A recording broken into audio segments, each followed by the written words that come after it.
আর এবার রামনবমী নিয়ে দিলীপ ঘোষের দাবি, তিনি বলেছেন 50,000-এর মিছিল হবে রামনবমীতে, কেউ আটকাতে পারবে না। রামনবমীর মিছিল নিয়ে এমনটাই দাবি করেছেন দিলীপ ঘোষ। তিনি বলেছেন যে কারোর হিম্মত নেই হিন্দুস্থানে হিন্দুদেরকে আটকায়।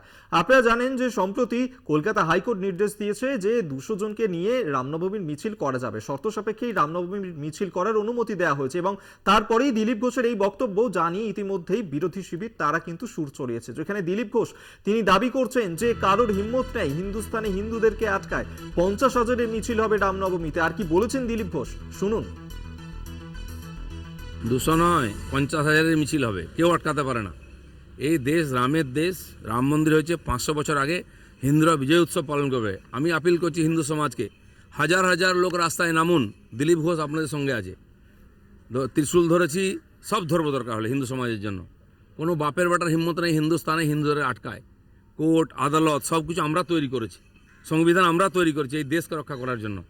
সেজন্য কারো হিম্মত নেই আটকার। টিএমসিএলে তাকে একদম সমূলে বিনাশ করুন এবছর ইলেকশনে। আর সমস্ত গ্রামে গঞ্জে শোভাযাত্রা হবে, দিলীপ ঘোষ সব জায়গায় সামনে দাঁড়াবে।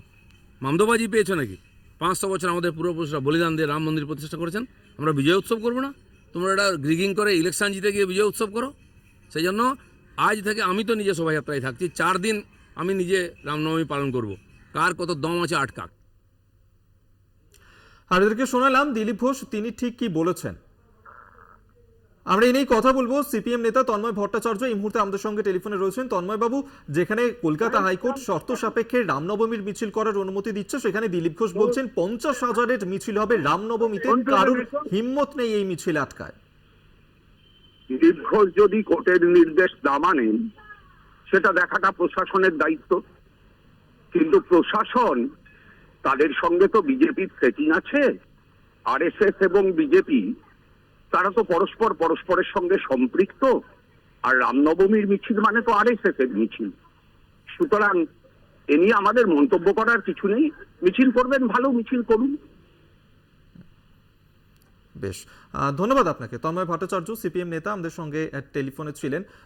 আপনাদেরকে শোনালাম দিলীপ ঘোষ তিনি ঠিক কি বলছেন। যেখানে কলকাতা হাইকোর্ট নির্দেশ দিয়েছে 200 জনকে নিয়ে রামনবমীর মিছিল করা হবে, সেখানে 50,000-এর মিছিল হবে রামনবমীতে, এমনটাই বলেছেন দিলীপ ঘোষ।